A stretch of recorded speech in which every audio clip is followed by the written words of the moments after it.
지향이야. 예, 개회를 선언하시겠습니다. 여기까지 한 번만 더 넘어가면 김은하 의원은 묻는 것이 중요한 게 아니라 구제역 장소에 가지 않는 게 좋아요. 사천다.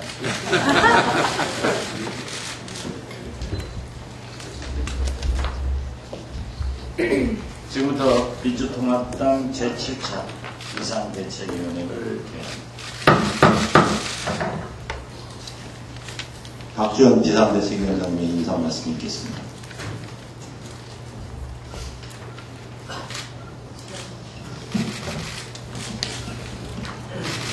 어제 울산을 시작으로 해서 민주통합당의 대표 경선 대회는 흥행 대박을 거두었습니다.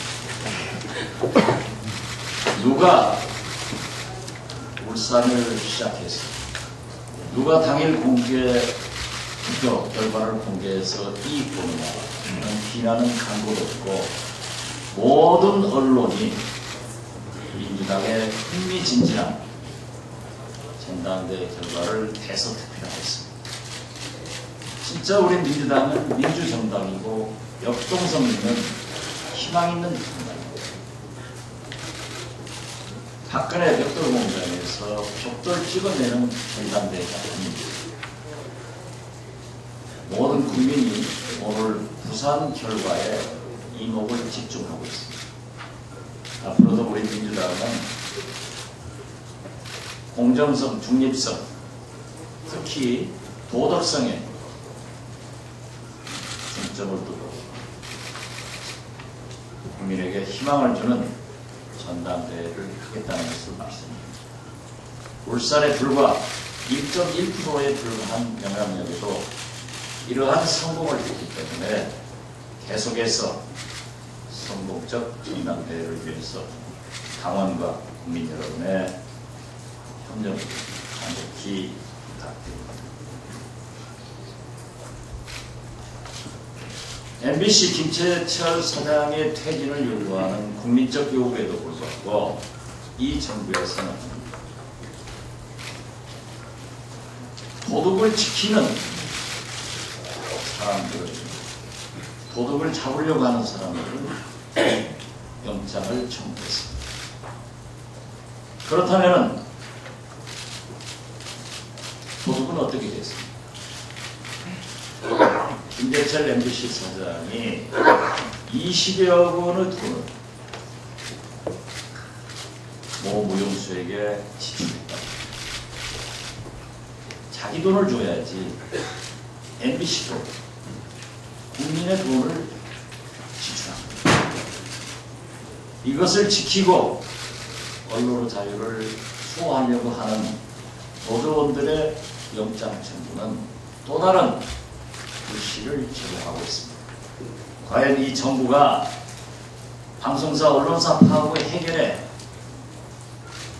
진정성을 가지고 있는지 우리는 의심하면서 사법부가 현명한 비난을 해주실 것으로 기대를 합니다. 우리 민주통합당은 이러한 부당한 처사에 대해서 강경하게 국회 개원과 함께 투쟁해 나가겠다는 것을 다시 경고합니다. 만약 6월 9일 전당대회 결과 새 지도부가 구성된다고 하면은 어떠한 방향으로 투쟁할 것인가? 정부는 그 전에 MBC 김재철 사장을 해임하고 낙하산 사장과 공정 보도를 할 수 있는 법과 제도적 장치를 함께 마련하자고 제안합니다. 파이시티, 우리는 검찰에 공정한 수사를 요구했습니다. 기업이 돈 벌면 배 아프냐? 라고 이명박 대통령께서 말씀하신 파이시티의 이너가 과장의 윗선 개입은 분명합니다. 그런데 검찰은 서둘러서 권력서열 3위 4위를 구성하면서 덮고 있습니다.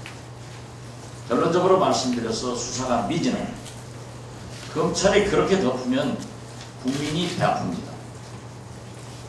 검찰의 수사를 다시 한번 강력히 촉구하고, 만약 이러한 수사라고 하면 우리 민주통합당은 6월 임시국회에서 반드시 진상조사, 국정조사, 청문회 그리고 특검이 이루어져야 한다는 것을 강조합니다. 이상입니다. 네, 다음은 최민희 의원 모두 발언해 주시겠습니다.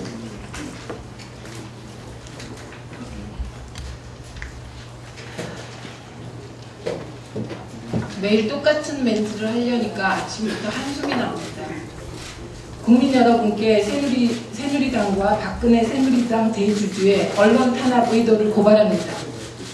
방송장악 공주에서 침묵 공주가 되려나 했더니 이제 언론 탄압 공주가 되시려나 봅니다. 파업 113일째를 맞는 MBC 노조 정영아 위원장, 이용마 기자를 비롯해 5명에 대해 영등포 경찰서가 사전 구속영장을 청구했습니다. 불법 파업이 오랫동안 지속되어 영장을 청구했다면서 뒤가 튕기는지 경찰은 정치적 의도는 없다. 총선 무렵이었다면 영장 청구가 어려웠을 텐데 지금 오해가 없을 시점이라며 변명을 늘어놓았습니다. 정치적 의도로 똘똘 뭉친 사전 구속영장 청구고 대박 오해받을 시점입니다. 총선 결과가 나오기만 기다렸다가 새누리당이 다수당이 되자 국회 개헌을 앞두고 힘으로 언론사 파업을 진압하겠다는 속셈 아닙니까? 박근혜 새누리당 대주주는 선거 기간 중에 구태정치, 과거정치 청산해야 한다. 구태정치 단절하고 모든 의혹 털고 가겠다고 했습니다. 다수당이 되자 경찰을 앞세워 파업 언론인을 구속하려는 게 구태정치 단절입니까? 대화와 타협으로 언론사 파업 문제를 해결하려는 우리 당의 노력은 뭡니까? 박근혜 전 비대위원장과 새누리당에 촉구합니다. 구태정치와 단절하고 모든 의혹을 털고 가려면 언론사 파업 문제부터 해결해야 합니다. 김재철 사장은 물러나야 하고 언론청문회, 국정조사 반드시 열어야 합니다. 총선 결과 다수당이 되었다고 탄압으로 언론사 파업 문제를 해결하려 한다면 반드시 국민적 저항에 직면할 것임을 경고합니다. 김태년 의원 모두 발언해 주시겠습니다. 노무현 대통령 서거 3주기가 이틀 앞으로 다가왔습니다. 퇴임 후에 고향에서 직접 농사 지으면서 국민과 함께 하고자 했던 노무현 대통령이 정부의 치졸한 정치 보복으로해서 국민 곁을 떠나셨습니다. 그리고 우리 국민들은 분노와 눈물로써 고인을 보내드렸습니다. 이준석 전 비대위원에 이어서 이번에는 새누리당 원내대표인 이한구 의원까지 돌아가신 대통령을 모욕하는 있을 수 없는 일이 발생했습니다.